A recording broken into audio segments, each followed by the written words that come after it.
إن الحمد لله نحمده ونستعينه ونستغفره ونعوذ بالله من شرور أنفسنا ومن سيئات أعمالنا من يهده الله فلا مضل له ومن يضلل فلا هادي له وأشهد أن لا إله إلا الله وحده لا شريك له وأشهد أن محمدا عبده ورسوله يا أيها الذين آمنوا اتقوا الله حق تقاته ولا تموتن إلا وأنتم مسلمون يا أيها الناس اتقوا ربكم الذي خلقكم من نفس واحدة وخلق منها زوجها وبث منهما رجالا كثيرا ونساء واتقوا الله الذي تساءلون به والأرحام إن الله كان عليكم رقيبا يا أيها الذين آمنوا اتقوا الله وقولوا قولا سديدا يصلح لكم أعمالكم ويغفر لكم ذنوبكم ومن يطع الله ورسوله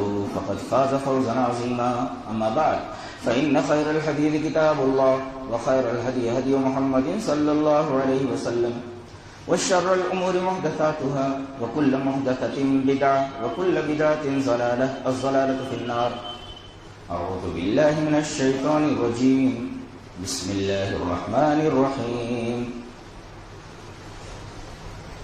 إن الدين عند الله الإسلام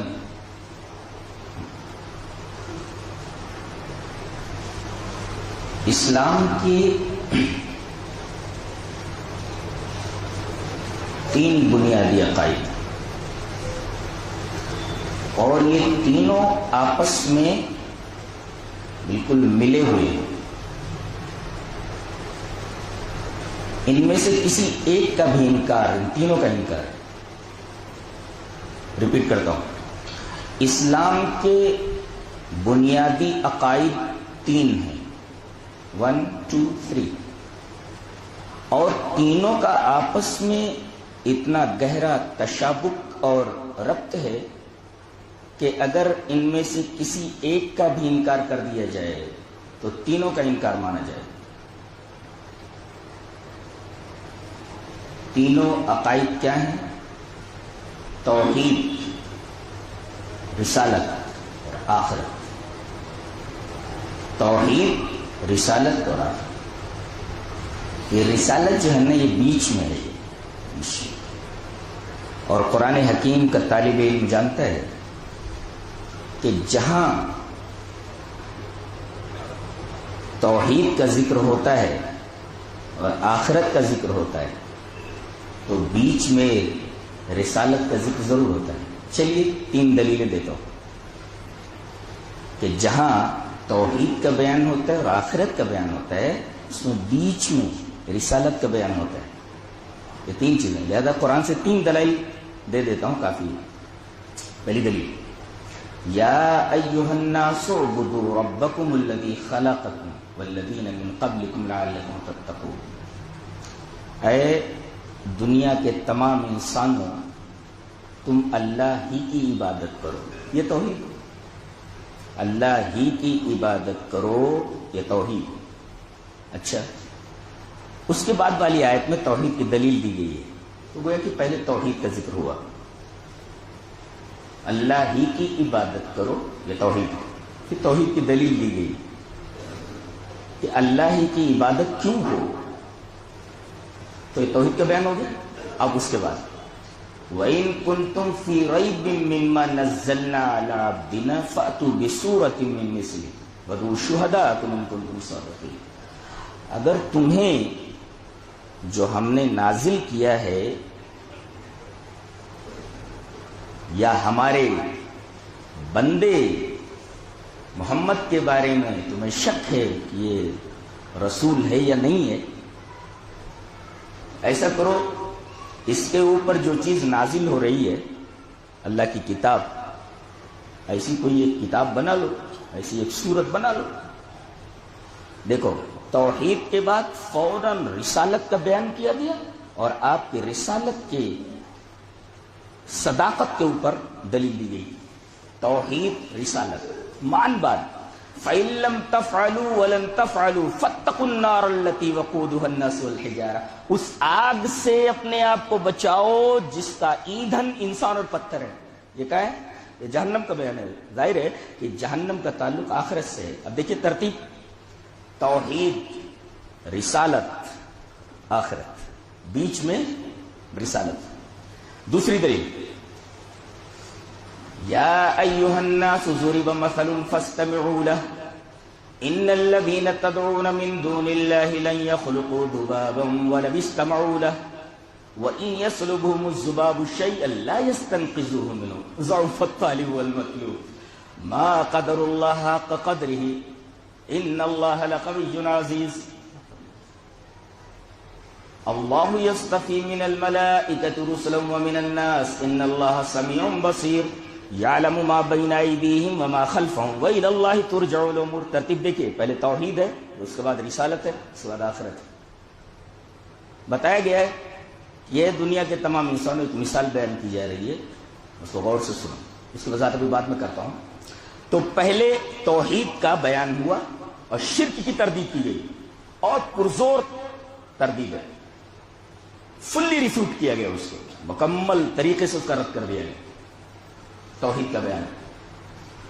اور اس کے بعد یہ بیان کیا گیا کہ توحید آدمی کے ہاتھ سے کب نکل جاتی ہے اور آدمی توحید کو کیوں نہیں سمجھ پاتا، توحید میں گڑبڑی کیوں ہو جاتی ہے. اللہ کو بھی مانتا ہے اور قبروں پہ سجدہ بھی کر رہا ہے، مورتی پوجا کر رہا ہے. تو یہ توحید میں گڑبڑی کہاں ہو رہی ہے؟ پہلے توحید کا بیان، شرک کی مذمت اور مان بات. آدمی توحید کو سمجھ کیوں نہیں پاتا ہے؟ اس کی وجہ بتائیے. ما قدر اللہ حق قدرہ، انہوں نے اللہ کے مرتبے کو سمجھا ہی نہیں، اس وجہ سے گڑبڑی ہوتی ہے توحید. تو توحید کا بیان، شرک کی تردید، اور آدمی شرک میں ملوث کیسے ہوتا ہے اور توحید صحیح طریقے سے پکڑ نہیں پاتا، اس کی وجہ کیا؟ وجہ بتائیے. اور توحید کے اس بیان کے بعد فوراً اللہ یصطفی من الملائکۃ رسلا ومن الناس، فوراً رسالت کا تذکرہ کیا گیا. گویا کہ توحید، رسالت، اور اس کے بعد یعلم ما بین ایدیہم وما خلفہم، اللہ کو ان کی اگلی باتوں کا علم ہے اور پچھلی باتوں کا بھی علم ہے. وإلی اللہ ترجع الامور، تمام معاملات اللہ کی طرف لوٹائے جانے والے. اس کا تعلق آخرت سے ہے. آپ دیکھ رہے ہیں ترتیب وہی ہے: توحید، رسالت اور آخرت. ایک دلیل اور دیتا ہوں. سورہ حج کے اندر اللہ نے ارشاد فرمایا: ذالک بأن اللہ هو الحق، اللہ ہی حق ہے. کیا مطلب؟ اللہ ہی کی عبادت حق ہے، بقیہ کسی کی بھی عبادت باطل ہے، صحیح نہیں ہے.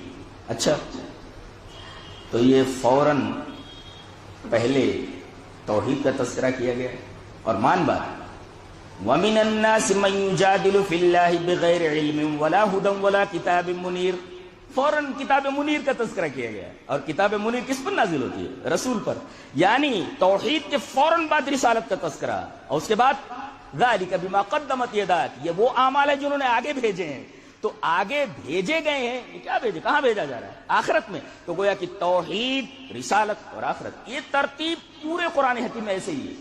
اور اگر یہ ترتیب آپ کو کہیں نظر نہ آئے تو کنسیڈر کیا جائے کہ یہ ترتیب ایسے ہی ہے، مانا جائے وہاں پر کہ انڈرسٹوڈ ہے. اگر صرف توحید کا بیان ہے اور آگے رسالت اور آخرت کا بیان نہیں ہے تو انڈرسٹوڈ ہے کہ رسالت بھی اور آخرت بھی ہے. اور کہیں آخرت کا تذکرہ ہے اور توحید کا اور رسالت کا تذکرہ ہے تو انڈرسٹوڈ ہے، وہ مانا جائے، اس کو کنسیڈر کیا جائے کہ یہاں پر توحید کا بھی تذکرہ ہے اور رسالت کا بھی تذکرہ ہے.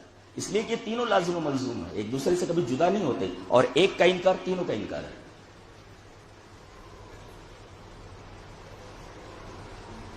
اب ایک بات اور ذہن نشین کریں کہ یہ تین چیزیں چونکہ اسلام کے بنیادی عقائد میں سے ہیں،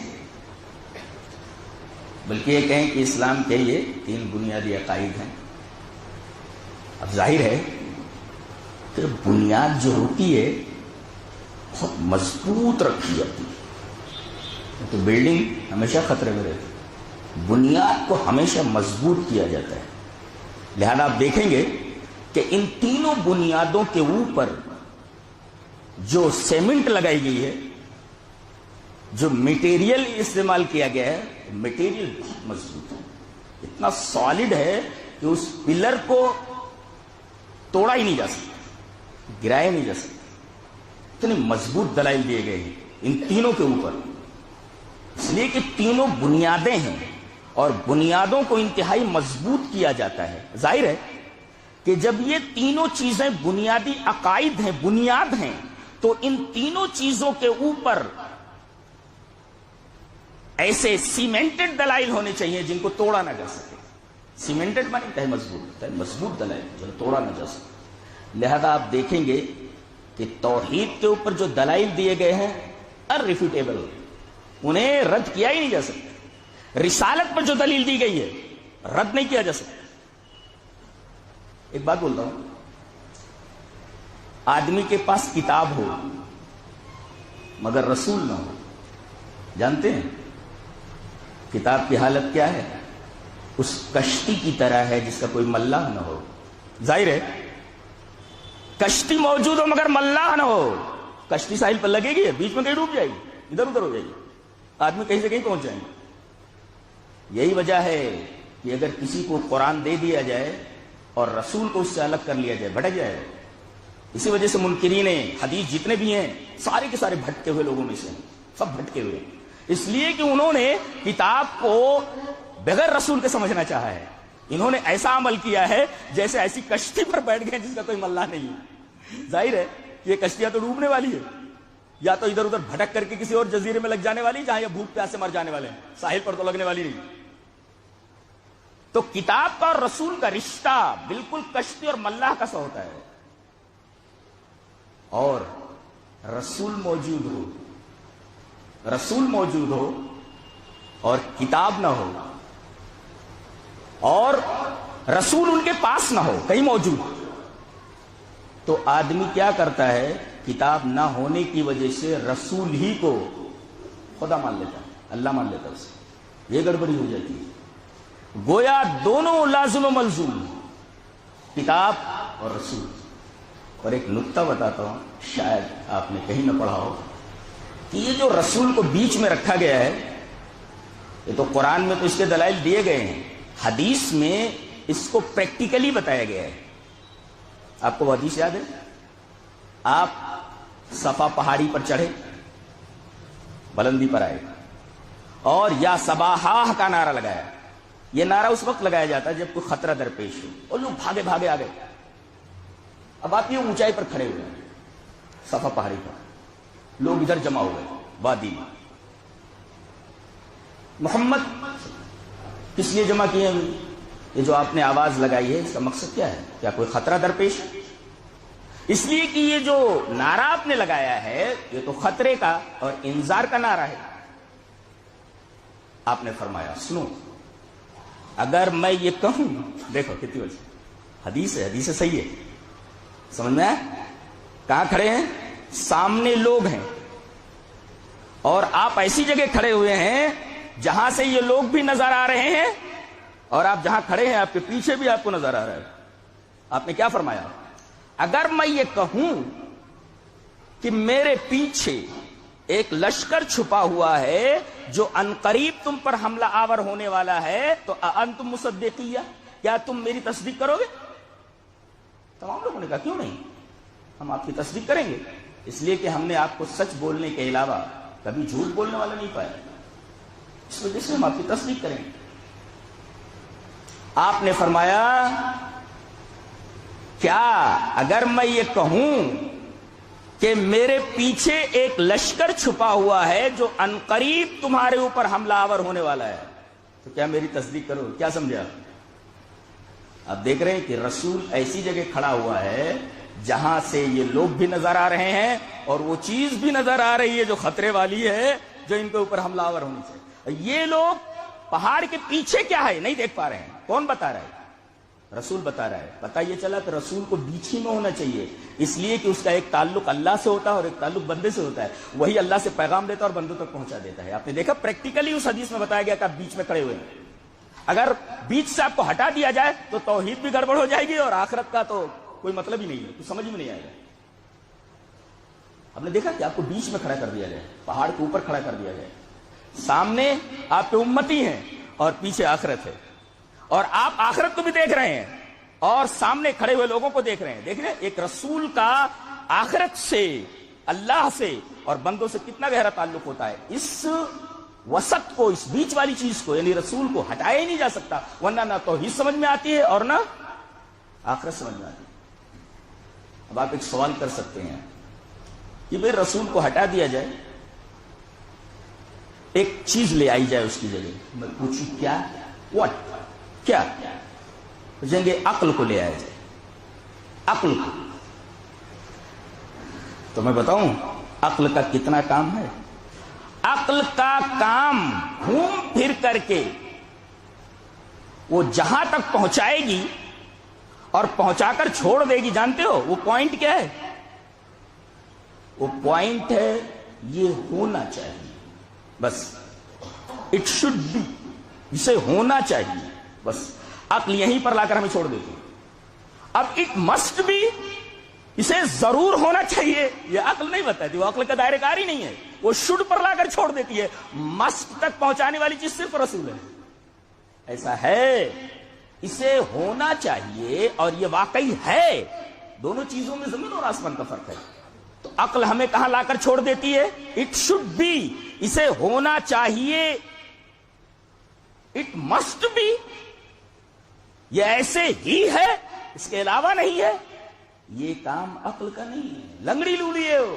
اسی وجہ سے علامہ اقبال نے کہا، جانتے ہیں علامہ اقبال کون ہے؟ پورے یورپ کا فلسفہ گھول کر پی گیا. جانتے ہیں اس کا نام اقبال ہے. ایک فلسفی گزرا ہے کانٹ، اس نے کہا کہ عقل سے اللہ کا وجود ثابت نہیں ہوتا. عقل سے، منطق سے، لاجک سے اللہ کا وجود ثابت نہیں ہوتا. علامہ نے اس کے جواب میں یہ کہا، اصل میں کانٹ بہت پہلے کا ہے، علامہ بات کیا ہے. کہتے ہیں کہ اگر ہوتا وہ مجذوب فرنگی اس زمانے میں، اگر ہوتا وہ مجذوب فرنگی اس زمانے میں، تو اقبال اس کو سمجھاتا مقام کبریا کیا ہے، بتاتا میں کہ اللہ موجود ہے یا نہیں. میں بتاتا کہ اللہ موجود ہے. اس نے کہا کہ عقل سے اللہ کا وجود ثابت نہیں ہوتا. میں بتاتا کہ عقل کی اوقات کیا ہے، عقل ہمیں کہاں لا کر چھوڑ دیتی ہے. ایک جگہ انہوں نے کہا کہ گزر جا عقل سے آگے کہ یہ نور چراغ راہ ہے، منزل نہیں ہے. گویا کہ عقل راستے پر جلتا ہوا ایک چراغ ہے. عقل کی اتنی اہمیت ہے، اتنا ہمیں استعمال کرنا ہے. بقیہ عقل منزل تک پہنچا دے، یہ کام عقل کا نہیں ہے، یہ کام وحی کا ہے.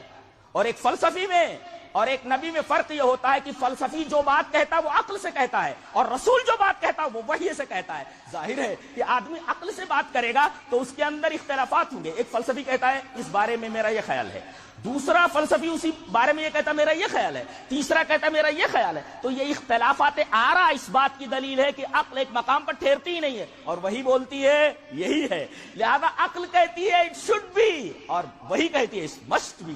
ظاہر ہے کہ اس شوڈ بی میں اور اس مسٹ بی میں زمین اور آسمان کا فرق ہے، اور یہ فرق ایک فلسفی اور ایک نبی کے درمیان ہو جاتا ہے. فلسفی جو کچھ کہتا ہے اپنی عقل سے بولتا ہے، اور نبی جو کچھ بولتا ہے وہ وحی سے بولتا ہے. جب تک وحی نہ آئے تب تک نبی خاموش رہتا ہے، وہ اپنی عقل نہیں لڑاتا کہیں پر. یہ عقل کی اوقات ہے. اللہ اکبر. نبی نے یہ بتایا ہے کہ اے لوگو جو عقل کو سب کچھ سمجھتے ہو اس کی اوقات کیا ہے. یہ اوقات ہے اس کہ ہمیں وہ اٹ شوڈ بی پر لا کر چھوڑ دیتی ہے، حیران و پریشان. اب آدمی کو اگر ایسی منزل پر چھوڑ دیا جائے ایسا ہونا چاہیے، پتہ نہیں ہے کہ نہیں ہے، بتائیے حیرانی کتنی بڑھتی جائے گی. اب وہاں سے اگر نبی اس کا ہاتھ پکڑ کر اٹ مسٹ بی کے مقام پر نہ لائے تو آدمی زندگی پر حیران و پریشان رہے گا. لہذا نبی کی ضرورت واضح ہو گئی کہ نبی کو ماننا اور نبی کو سامنے رکھنا کتنا ضروری ہے. اور عقل ہماری کوئی رہنمائی نہیں کر سکتی، صرف لا کر اس شوڈ بی پر چھوڑ دیتی ہے. اسے ہونا چاہیے، یہ ضرور ہو، شیور ٹو بی. یہ عقل نہیں بتاتی، یہ عقل کا دائرہ کار ہی نہیں ہے. یہ عقل کی اوقات. ایک فلسفی گزرا ہے ڈیکارٹ، کہتا ہے ہر چیز میں ڈاؤٹ کرتا رہو، ایسا ہے نہیں ہے یا نہیں. بہت بڑا فلسفی گزرا ہے، بہت بڑا فلسفی. ہے نہیں ہے نہیں. وہ پریشان ہو کر کے اس نے کیا کہا، جتنے ڈاؤٹس ہیں سب کو ایک طرف رکھ دو. اس نے کیا کیا، جیسے سیب ہوتا ہے نا، مثال دی گئی ہے، سیب ہوتا ہے نا، سیب ایک ٹوکری کے اندر رکھو، کچھ خراب ہیں کچھ اچھے ہیں. کیا بولتا ہے، اچھے. ٹوکری میں سے جتنے بھی پھل ہوتے ہیں تھے سب کو پھینک دیا اس نے، جو سڑے ہوئے تو وہ بھی اور جو اچھے تو وہ بھی. اب نئے سرے سے سوچنے لگا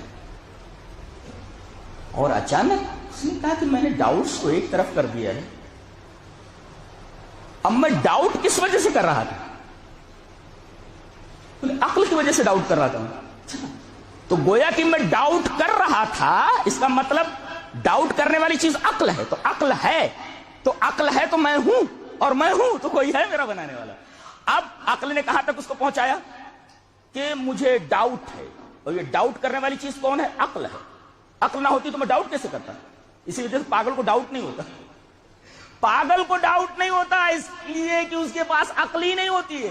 ڈاؤٹ کرنے کے لیے عقل چاہیے. پاگل جو ہوتا ہے وہ ڈاؤٹ نہیں کرتا، اس لیے کہ ڈاؤٹ کرنے کے لیے عقل چاہیے. پاگل ہوتا، پاگل کو مجھے ڈاؤٹ ہے، وہ کبھی بولتا ہی نہیں زندگی میں مجھے ڈاؤٹ ہے، اس لیے کہ اس کے پاس عقل ہی نہیں. اگر بولے بھی کہ پگلے تیرے پاس عقل نہیں تو کائے کو ڈاؤٹ کر رہا ہے. ڈاؤٹ کرنے کے لیے عقل چاہیے پگلے. تو اب اس نے سوچا میں ڈاؤٹ کر رہا ہوں. کیوں؟ اس لیے کہ ڈاؤٹ کرنے والی چیز عقل ہے. تو میرے پاس عقل ہے تبھی تو میں ڈاؤٹ کر رہا ہوں. اگر عقل نہ ہوتی تو میں ڈاؤٹ نہ کرتا. اور عقل ہے تو میں ہوں. تو بولا I think therefore I am. میں سوچ رہا ہوں، میں ڈاؤٹ کر رہا ہوں، اس لیے میں ہوں. اور جب میں ہوں تو مجھے بنانے والا کوئی ہونا چاہیے. اب دیکھو، میں ہوں یہاں تک تو عقل نے پہنچا دیا. اب کیا نتیجہ نکالا، میں ہوں اس لیے مجھے کوئی بنانے والا ہونا چاہیے. اٹ شوڈ بی پر آ کر رک گیا. یہ دیکھو عقل کیا ہوتا ہے، اٹ شوڈ بی پر لا کر چھوڑ دیا. میرا بنانے والا کوئی ہونا چاہیے، بس چاہیے پر لا کر چھوڑ دیا. اب نبی کیا کرتا ہے، ڈائریکٹ پہنچا دیتا اللہ تک، تیرا بنانے والا یہ ہے. لہذا قرآن حکیم میں اللہ کی توحید کی دلیل تخلیق سے دی گئی ہے، اللہ کی خالقیت سے. دیکھو، یا ایھا الناس اعبدوا ربکم الذی خلقکم، اے لوگو تم اپنے رب ہی کی عبادت کرو. کیوں؟ اس لیے کہ اس نے تم کو پیدا کیا ہے. اس نے تم کو پیدا کیا. دیکھو دلیل دی گئی سورہ طور میں.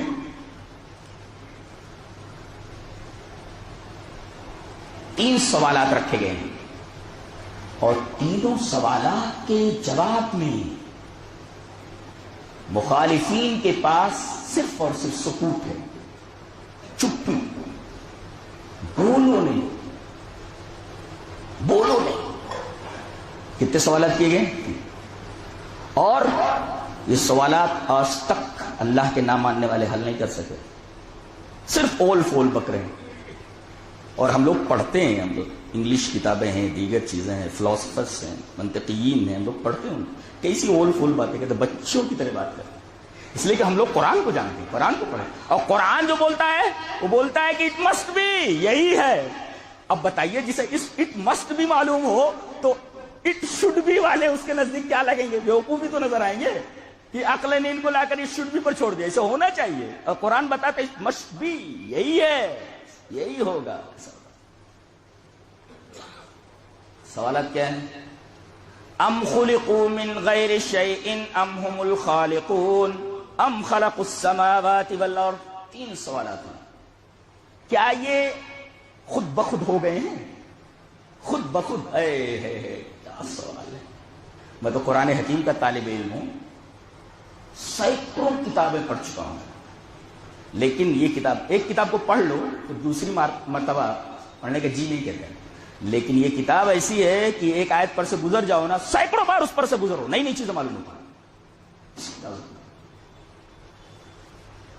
کیا یہ لوگ خود ہی پیدا ہو گئے؟ ایک سوال. دوسرا سوال، ام هم الخالقون، یا انہوں نے اپنے آپ کو پیدا کر لیا ہے، یا اپنے خالق خود ہیں؟ پہلا سوال کیا ہے، یہ خود ہی بن گئے.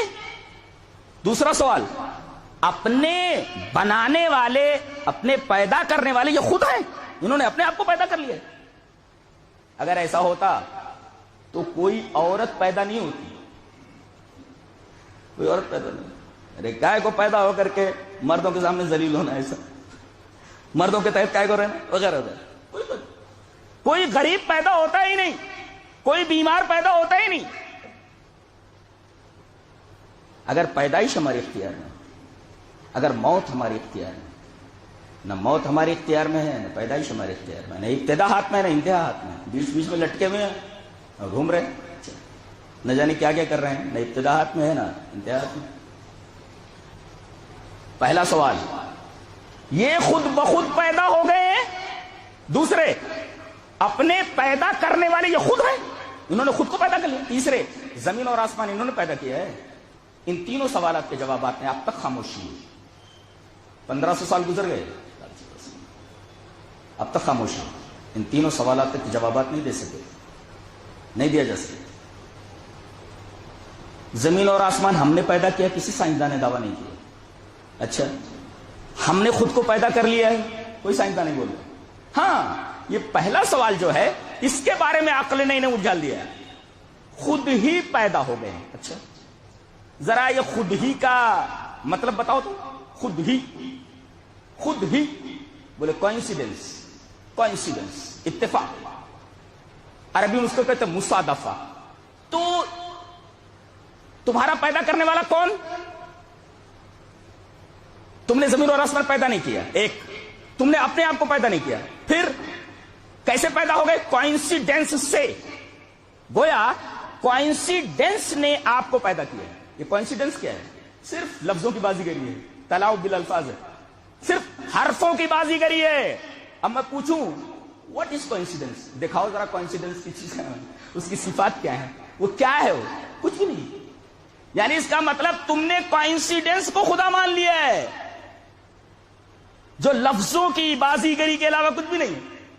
یہ کوئنسیڈنس کیا ہے؟ میں کہتا ہوں کوئنسیڈنس کوئی چیز ہی نہیں. ایوری تھنگ از پلانڈ, ہر چیز منصوبہ بند ہے. کوئنسیڈنس تو ہے ہی نہیں. اور عجیب بات ہے, اتنے بڑے بڑے لوگ کہہ رہے ہیں کہ اتفاق سے ایسا ہو, خود بخود ایسا ہو. عجیب بات ہے, کوئنسیڈنس نے ہم کو پیدا کیا, اتفاق سے ہر چیز ہو گئی ہے. یہ تو بالبداہت باطل ہے. آدمی تھوڑا سا غور کرے گا, معمولی مکتب کا ایک نچلے اور شروع درجے کا طالب علم بھی ایسی بات نہیں کہہ سکتا. کیسے؟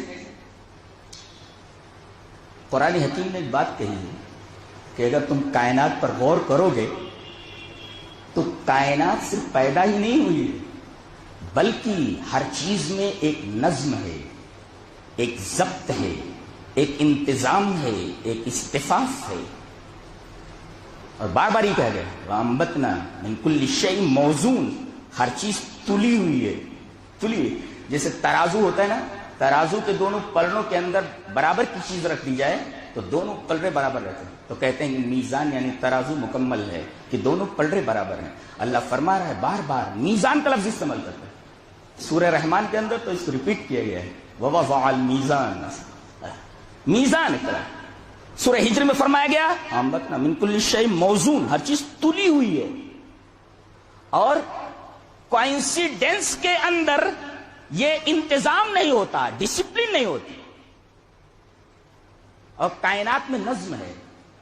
میں بولتا ہوں, اس سے سمجھاتا ہوں.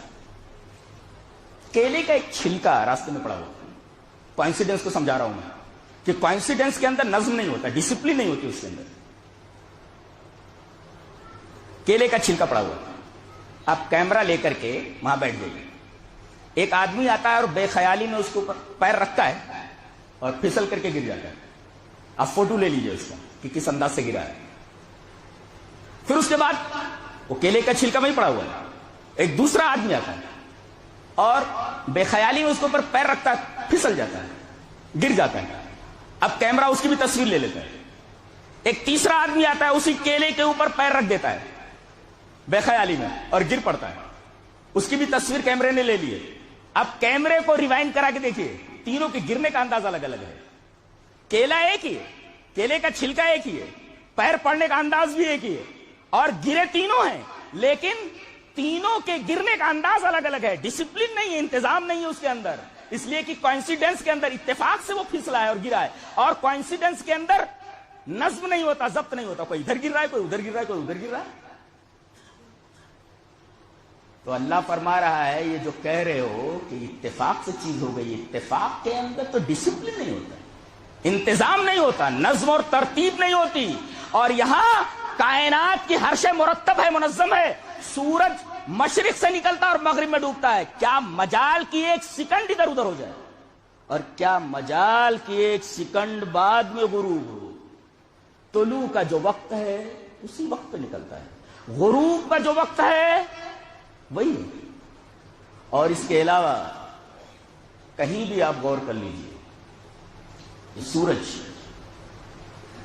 اللہ اکبر، اگر میرا حافظہ غلطی نہیں کر رہا ہے تو 12,000 ڈگری فارن ہائٹ سے جل رہا ہے. 12,000 ڈگری فارن ہائٹ سے جل رہا ہے. اور جانتے ہیں کوئی چیز جلتی ہے تو اس کے شعلے ادھر ادھر ہوتے ہیں.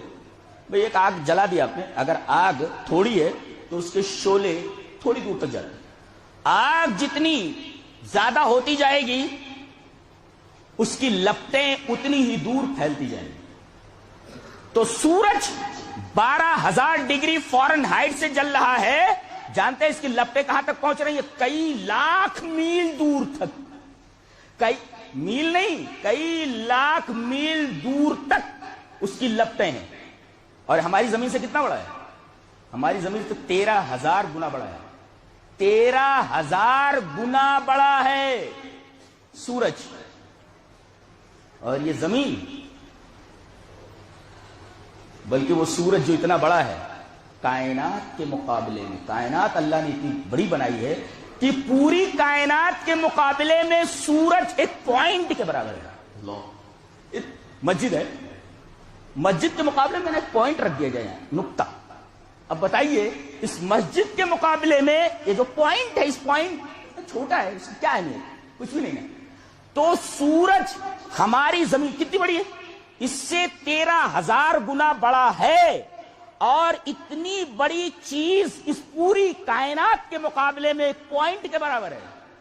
اب بتائیے جب سورج کا یہ حال ہے کہ ایک نقطے کے برابر ہے تو ہماری زمین جو 13,000 گنا اس سے چھوٹی ہے، بتائیے اس کی کیا اوقات ہے سورج کے مقابلے میں. اور ہم جو انسان چھوٹے سے 5 فٹ کے 4.5 فٹ کے، اس زمین کے مقابلے میں کیا ہوتا ہے؟ نقطہ گم ہو جائے گا. پتہ ہی نہیں آپ کون ہے. اب بتاؤ جس کی وقات نقطے کی نہ ہو وہ تکبر سے اگر چلے، ہنستا آدمی، ابے تیری اوقات کیا، کیسے چل رہا ہے، تیری حقیقت ایک نقطے کے برابر نہیں ہے. اسی وجہ سے اللہ تبارک تعالی نے فرمایا کہ وہ یہ کہہ رہا ہے کہ اللہ دوبارہ زندہ کیسے کرے گا؟ وَنَسِيَ خَلْقَهُ، اپنی تخلیق بھول گیا. اور اللہ پر اعتراض کر رہا ہے، وَضَرَبَ لَنَا مَثَلًا وَنَسِيَ خَلْقَهُ، ہمارے لیے مثال بیان کر رہا ہے اور اپنی تخلیق بھول گیا. کیا سوال ہے اور کیا جواب ہے، کیا انداز ہے بولنے کا.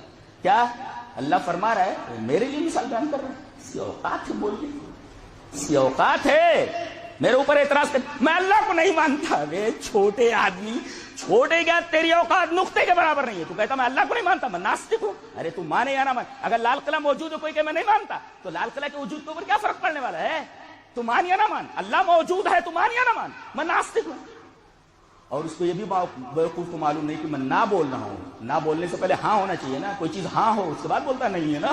اسی وجہ سے ہمارے کلمہ پہلے لا سے شروع ہوتا ہے. لا الہ، واحد کلمہ ہے کائنات کا جو لا سے شروع ہوتا ہے. نہیں ایسا بولتا ہے نہیں. دیکھ رہے ہیں انسان کی اوقات کیا ہے. تو میں یہ کہہ رہا تھا کہ 12,000 ڈگری فارن ہائٹ سے چل رہا ہے. اس کی لپٹیں کئی لاکھ میل دور تک جا رہی ہیں. ہماری زمین سے 13,000 گنا بڑا. 13 گنا نہیں، 13,000، 1300 نہیں، 13,000 گنا بڑا. اگر یہ دگنے فاصلے پر چلا جائے، میں بتا رہا ہوں انتظام کس کو بولتے ہیں؟ ڈسپلن، نظم بتا رہا ہوں. اگر یہ دگنے فاصلے پر چلا جائے تو ہم لوگ برف بن جائیں گے اگلے لمحے. کیا بن جائیں گے؟ برف. کائنات کی ہر شے برف بن جائے گی اگر یہ دگنے فاصلے پر. جس مقام پر اللہ نے اس کو رکھا ہے، جس ڈسپلن میں ہے، وہ نظم میں ہے، اگر اسے دگنے پر چلا جائے تو ہم لوگ برف کی طرح ہو جائے، برف ہو جائیں گے، جم جائیں گے، فوراً مر جائیں گے، ساری چیز برف ہو جائے گی. اور دگنا ہونے کے بجائے اگر آدھے فاصلے پر آ جائے تو پتھر تک پگھل جائیں گے. ڈسپلن دیکھ رہے ہیں، نظم. کوانسیڈنس میں نظم نہیں ہوتا، کبھی تو گڑبڑی ہو جاتی ہے. دیکھو وہ 3 آدمی گرے، تینوں 3 طریقے سے گرے ہیں. نظم نہیں کوانسیڈنس کے اندر، نظم ہے. ووضع المیزان، دیکھا آپ نے؟ سورج جس بلندی پر رکھا گیا پوری ڈسپلن میں ہو، اگر آگے بڑھ جائے تو ہم برف بن جائیں، نیچے آ جائے تو پتھر پگھل جائیں. ہماری اوقات کیا ہے؟ اللہ پڑھنے کے بعد معلوم ہوتا ہے کہ ہمارا رب کتنا عظیم الشان ہے. اور سچ فرمایا اللہ نے، وما قدر اللہ حق قدری. جو لوگ توحید چھوڑ دیتے ہیں، شرک میں مبتلا ہو جاتے ہیں، بیٹی مانگنے یہاں، بیٹا مانگنے وہاں، سر پٹکنے وہاں، نفع اور ضرر مانگنے فلاں جگہ جاتے ہیں، اللہ نے سچ فرمایا انہوں نے میری قدر نہیں جانی ہے. وما قدر اللہ حق قدری. اور تمثیل کی ایک بات بولتا ہوں، قرآن پڑھو، آپ کو بہت غور سے پڑھنے کی ضرورت ہے. برسوں لگ جاتے ہیں تب سمجھ میں آتا ہے کہ یہ کیا چیز ہے. بہت عجیب و غریب شے ہے قرآن حکیم. ایک بات بولتا ہوں، اللہ نے توحید کی مثال، کلمہ طیبہ کی مثال جانتے کس سے دی ہے؟ آئیے دیکھ لیتے ہیں سورہ ابراہیم. الم تر کیف ضرب اللہ مثلا کلمۃ طیبۃ کشجرۃ طیبۃ. اللہ نے توحید کی مثال، کلمہ طیبہ کی مثال درخت سے دی. کبھی غور کیے کائے کے درخت؟ اللہ نے عقل دی ہے نا تو غور کرنا چاہیے نا. درخت، یہ توحید درخت کی طرح ہے، کلمہ طیبہ درخت کی طرح ہے، توحید درخت کی طرح ہے. درخت کے اندر کتنی چیزیں ہوتی ہیں؟ اب یہاں سے عقل ہماری رہنمائی کر رہی ہے آگے تک، یہاں تک تو لے جا رہی ہے. ہم دیکھ رہے ہیں درخت کے اندر 3 چیزیں ہوتی ہیں. ایک جڑ جو دکھائی نہیں دیتی، اندر رہتی ہے زمین، یہ ایمان ہے اندر. پھر اس کے بعد تنا، اس کے بعد ڈالیاں. یہ تینوں چیزیں نہ ہو تو پھل کیسے آئیں گے، پتے کیسے آئیں گے؟ تینوں چیزیں ضروری. گویا کہ درخت کے اندر بنیادی 3 چیزیں ہوتی ہیں، ایک جڑ، دوسرے تنا اور تیسرے ڈالیاں، شاخیں. اللہ تبارک و تعالی نے یہی بات کہی ہے کہ یہ کلمہ طیبہ درخت کی طرح ہے. درخت کے اندر 3 چیزیں ہوتی ہیں اور تینوں چیزوں میں سے ایک چیز بھی کم نہیں ہونا چاہیے، نہیں تو پھل نہیں آئے گا. جڑ ہی نہ ہو پھل آئے گا؟ بنیاد ہی نہیں، بلڈنگ ہوا میں بنائیں گے. اچھا تنا ہے، ڈالیاں نہیں، پھل کیسے آئے گا؟ اب ڈالیاں ہو جائیں اس کے بعد اس پر پتے وتے آنے شروع ہوتے ہیں. گویا یہ بنیادی چیزیں 3 ہیں، جڑ، تنا اور ڈالیاں. اور ایمان بھی انہی تینوں چیز کا نام ہے. ایک تصدیق بالجنان، دل سے تصدیق کرنا، قول باللسان، زبان سے بولنا، اور عمل بالارکان، اور اعضاء و جوارح سے عمل کرنا. ایمان 3 چیزوں کے مجموعے کا نام ہے. قول باللسان کا نام نہیں ہے صرف، نہ عمل بالارکان کا نام ہے، اور نہ تصدیق بالجنان کا. تینوں کا گہرا ربط ہے. جس طریقے سے توحید، رسالت اور آخرت کا آپس میں گہرا تعلق ہے، اگر ایک کا انکار کر دیا جائے تو سب کا انکار. اسی طریقے سے ایمان کے یہ 3 اجزاء ہیں اور ان میں سے ایک کو چھوڑ دینا تینوں کو چھوڑ دینے کے مرادف ہے. جڑ نہ ہو، تنا نہیں ہو، تنا نہ ہو تو ڈالیاں نہیں. ظاہر ہے کہ ان تینوں کا ایک دوسرے سے کتنا گہرا ربط ہے. اسی طریقے سے ایمان نام ہے 3 چیزوں کا، دل سے تصدیق کرنا، زبان سے بولنا اور عمل کرنا. صرف عمل کرنے کا نام ایمان نہیں ہے، صرف زبان سے بول دینے کا نام ایمان نہیں ہے، اور صرف دل میں اس کو مان لینے کا نام ایمان نہیں. ایمان ان 3 چیزوں کے مجموعے کا نام ہے. اسی وجہ سے اللہ تبارک و تعالیٰ نے کلمہ توحید کی مثال شجرہ سے دی، درخت سے دی. آپ دیکھ رہے ہیں غور کرنے کے بعد کیا کیا اثرات حل ہوتے ہیں قرآن حکیم کے. سبحان اللہ و بحمدہ، سبحان اللہ العظیم. یہ قرآن حکیم اس طرح بولتا ہے. اب یہ زمین دیکھیں، ڈسپلن. 1,00,000 میل فی گھنٹہ کی رفتار سے اپنے ایکسس پر موو کر رہی ہے، حرکت کر رہی ہے. اور لٹو کی طرح. کیسے حرکت کر رہی ہے؟ لٹو کی طرح حرکت. زمین اپنے ایکسس کے اوپر، the earth moves on its own axis like a top. ایک لٹو کی طرح یہ زمین اپنے محور کے اوپر گھوم رہی ہے. رفتار کیا ہے؟ 1,00,000 میل فی گھنٹہ. اب اگر اس کی رفتار اتنی نہ ہو 100 کر دی جائے اس زمین کی رفتار, جانتے ہیں کیا ہوگا؟ دن جو ہے 10 گنا بڑھ جائے گا. بتاؤ سورج اگر 100 گھنٹے کسی کھیتی کے اوپر چمکتا رہے, کھیتی کا کیا حال ہے؟ کھیتی کا کیا حال ہے؟ 1,00,000 میل فی گھنٹہ چلے. اگر اس کو کم کر کے 100 میل کر دیا جائے کیا حال ہوگا زمین؟ 10 گنا دن بڑھ جائے گا. اور 10 گنا دن اگر بڑھ گیا تو سورج کی شعاعیں اگر اتنی دیر تک کسی بلڈنگ کے اوپر رہے, آدمی زندہ نہیں رہ سکتا, مر جائے گا گرمی سے, کتنا بھی اے سی لگا لے مر جائے گا. کھیتیاں جل جائیں گی اگر 100 میل کر دیا جائے. دو کم نہیں کر سکتے آپ. ڈسپلن ہے یہ, ڈسپلن بتا رہا کہ کوئنسیڈنس اور اتفاق کوئی چیز نہیں. یہ سب ان کی ذہنی اپج ہے, ان کی ذہن کی پیداوار ہے. یہ چاند, وہ شعرا لوگ چاند کی تعریف, چاندنی کی تعریف, اور جناب والا ایسا ہے ویسا. یہ چاند غور کرنے کے لیے اللہ تبارک و تعالیٰ اس کی مثال دیتا ہے. چاند کی مثال, سورج کی مثال. چاند ہم سے 2.5 لاکھ میل دور ہے. کتنا؟ 2.5 لاکھ میل دور ہے. اگر اسے گھٹا کر 1,00,000 میل دور کر دیا جائے, گھٹا دیا جائے, جانتے ہیں کیا ہوگا؟ اس کا اثر سمندر کے اوپر اتنا ہوگا کہ سمندر سے جو پانی نہ آئے گا یہ پورا کرۂ ارض 2 مرتبہ دن میں ڈوب جائے گا. زندہ کون رہے گا؟ زندہ کون رہے گا؟ ارے سمندر کا پانی اگر 2 مرتبہ اس کرۂ ارض کے اوپر دن میں 2 مرتبہ آ جائے, پورا ڈھانک لے اس کرۂ ارض کو, تو کون زندہ رہ سکتا ہے؟ کوئی آدمی تو زندہ, کوئی جانور زندہ نہیں رہے گا, پیڑ پودے بھی زندہ نہیں رہیں گے, کوئی زندہ نہیں رہتا. تو اللہ تبارک و تعالیٰ نے اسے خاص فاصلے کے اوپر رکھ رکھا ہے. یہ ڈسپلن بتا رہا ہے, یہ نظم اور ضبط بتا رہا ہے کہ یہ پوری کائنات اتفاق, مصادفہ اور کوئنسیڈنس کا نتیجہ نہیں ہے, بلکہ ایک مدبر کی تدبیر ہے, ایک مصرف کی تصریف ہے. کوئنسیڈنس میں, اتفاق میں نظم نہیں ہوتا, ضبط نہیں ہوتا, اور کائنات پوری منظم ہے, مرتب ہے. یہ بات سائنسدانوں کی سمجھ میں نہیں آ رہی, اس لیے کہ ان کے پاس رسول نہیں ہے. یہ گمراہ کیوں ہوئے؟ ان کے پاس رسول نہیں ہے, اور جن کے پاس رسول نہ ہو دنیا کی بدبخت ترین قوم ہے وہ, جس کے پاس رسول نہ ہو. ہم لوگوں نے بھی کسی ناحیے سے ہم نے رسول کو چھوڑا ہوا ہے. کسی نے امام کو وہاں کر دیا لا کر, کسی نے کسی پیر کو لا کر کے رکھ دیا ہوا ہے. رسول ہے کس کے پاس؟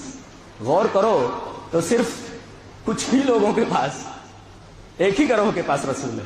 صحیح حالت کے پاس, صحیح حالت میں توحید ہے, صحیح صورت میں رسول ہے, صحیح صورت میں آخرت ہے.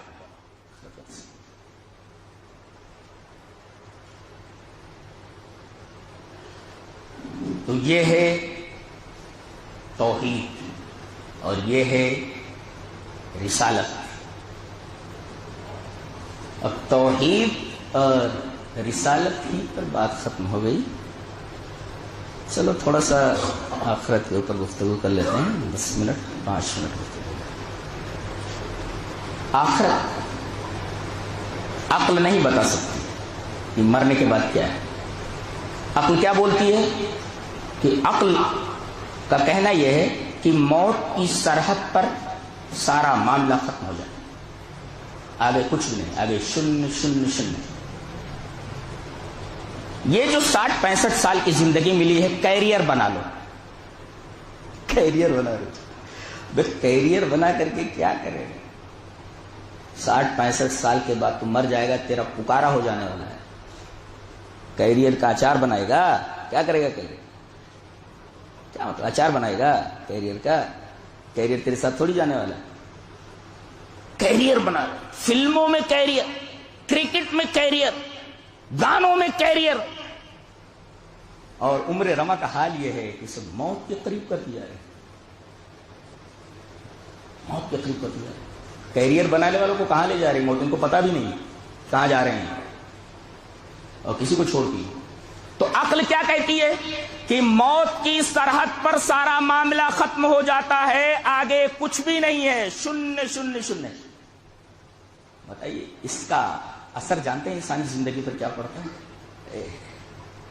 اسی وجہ سے اسلام دنیا کا سب سے بہترین مذہب ہے. وہ بتاتا یہ ہے کہ موت کی سرحد، بہت غور سے سنو ہے، بہت عظیم الشان بات کہنے جا رہا ہوں، کہ عقیدہ آخرت کو مان لینے سے انسانی اخلاق و کردار اور انسانی ذہن و دماغ پر کیا اثر پڑتا ہے آپ کو معلوم ہے؟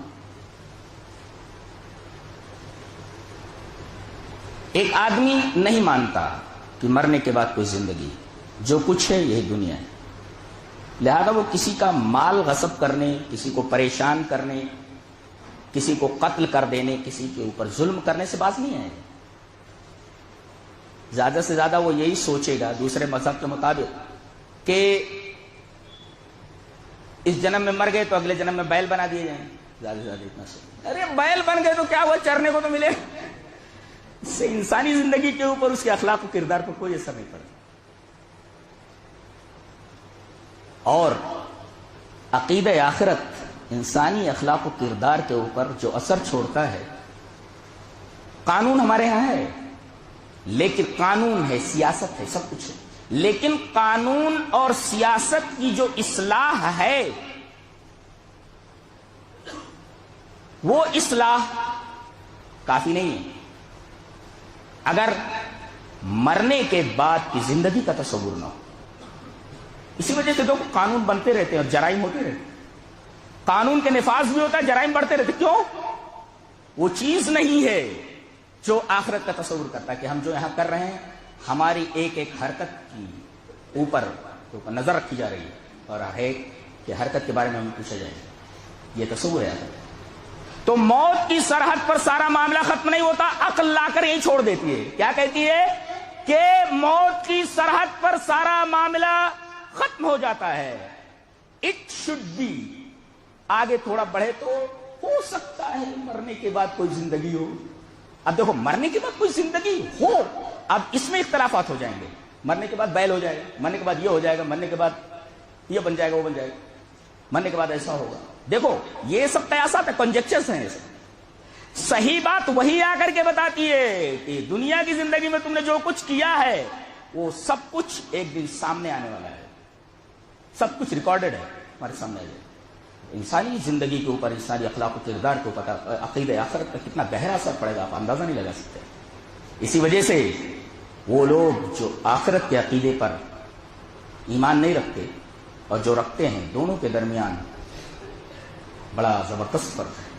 اور عقیدہ آخرت کے اوپر دلائل، اللہ قرآن کے دلائل آپ حیران رہ جاؤ گے. مرنے کے بعد زندگی ہے، اس کے اوپر جو دلائل ہیں اتنے حیرت انگیز ہیں قرآن کے کہ میرا خیال ہے کہ دنیا میں اس طریقے کی کوئی تمثیل اور کوئی مثال نہیں دی جا سکتی. کوئی مثال نہیں دی جا سکتی.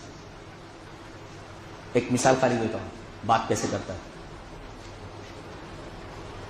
کہتا ہے وَهُوَ الَّذِي ذَرَاكُمْ فِي الْأَرْضِ وَإِلَيْهِ تُحْشَرُونَ. اللہ نے تم کو زمین میں بو دیا ہے.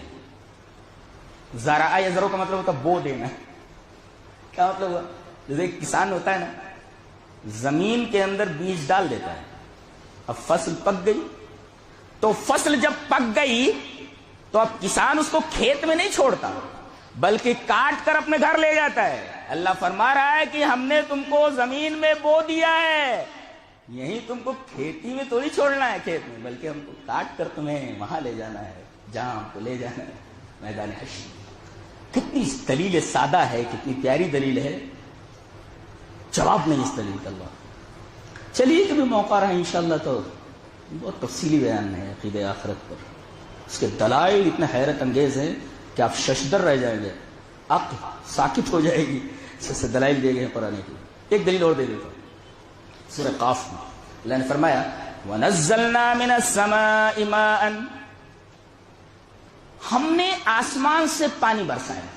ٹھیک ہے، اس کے بعد پانی سے یہ ہوا، باغات اگے، کھیتیاں لہلہائیں، سبززار پیدا ہو گئے. پانی کے نزول سے استدلال کرتے ہوئے اللہ فرماتا ہے کذالک الخروج. سورہ قاف اٹھاؤ، پانی کے بیان کے بعد فوراً کہا جا رہا ہے کذالک الخروج، اسی طریقے سے ہم تمہیں مرنے کے بعد زندہ کریں گے. پانی سے استدلال کیا جا رہا ہے، سامنے کی چیز ہے. اب عقل کو ہم لوگ کام میں لاتے ہیں. جتنی اوقات ہے اس کی. عقل کیا بولتی؟ ہاں ہو. اس کو کیسے سوچنا؟ ایک برتن کے اندر پانی رکھ لیتے، برابر. کچھ وقت کے بعد دیکھتے ہیں کہ برتن میں جو تھوڑا پانی تھا ختم ہو گیا، تو وہ بھاپ بن کر کے اڑ گیا. پانی تھا برتن میں، بھاپ بن کر کے اڑ گیا. کیا مطلب ہے؟ پانی مر گیا. مر گیا بھائی، ہے یہ نہیں اس کے اندر، تو مر گیا نا. پانی مر گیا، لیکن وہ ذرات کی شکل میں وہ فضا میں موجود ہے، اور پھر انہی ذرات کو قطرات کی شکل میں دوبارہ زمین پر بھیج دیا جاتا ہے. کتنا شاندار، کتنی شاندار دلیل سادہ ہے لیکن حیرت انگیز ہے، حیرت انگیز ہے. تو اللہ تبارک و تعالی ایسے سے دلائل قرآن حکیم میں رکھتا ہے. جو چیز جتنی زیادہ اہم ہے اس پر دلیل جو لاتا ہے اتنی زیادہ مضبوط ہوتی ہے. چلو وہ ایک اور توحید کی جو دلیل ہے وہ دیکھیں. توحید سب سے اہم دلیل دیکھو. یا ایھا الناس ضرب مثل فاستمعوا له. اے لوگو، ایک مثال بیان کی جا رہی ہے، غور سے سنو. فاستمعوا له، listen to it carefully. غور سے سنو. کیا؟ ان الذین تدعون من دون اللہ، جو لوگ اللہ کے علاوہ دوسروں کو پکارتے ہیں، یہ جن کو یہ پکار، لن یخلقوا ذبابا، ایک مکھی نہیں پیدا کر سکتے. ایک نکتہ بتاتا ہوں، ذہن نشین کرو، ذہن کی گہرائی میں. سائنس دانوں نے جو کچھ بنایا ہے وہ اپنی نسل نہیں چلا سکتی. ذہن کی گہرائیوں میں ڈال لو. موبائل سے موبائل پیدا ہوتا ہے کیا؟ نہیں نا. بھائی ایک موبائل بنا دیا تو موبائل کو پیدا کرتا ہے کیا؟ نہیں. تو بہت اچھا ہوتا ہے بھائی، ایک موبائل خرید لیتے، پیدا کر رہا ہے موبائل، فٹافٹ گھر میں دے دو، ادھر خریدنے کی ضرورت ہی نہیں. تو سائنسدانوں نے جتنی چیزیں بنائی ہیں ان کی تخلیق کہہ لو، ان کی اس تخلیق میں نسل نہیں، تناسل نہیں کہ اس سے ایک چیز پیدا اور اس سے دو. اللہ کی تخلیق دیکھو، ایک سے کتنے نکلنے ہیں اللہ کے، ایسی تخلیق. تبھی تو اللہ نے فرمایا فتبارک اللہ احسن الخالقین. اللہ اکبر، کتنا بہترین خالق ہے. ایسی تخلیق جو نسل پیدا کرے، اس سے کوئی چیز نکلے، اس سے کوئی چیز نکلے، اس سے کوئی چیز نکلے.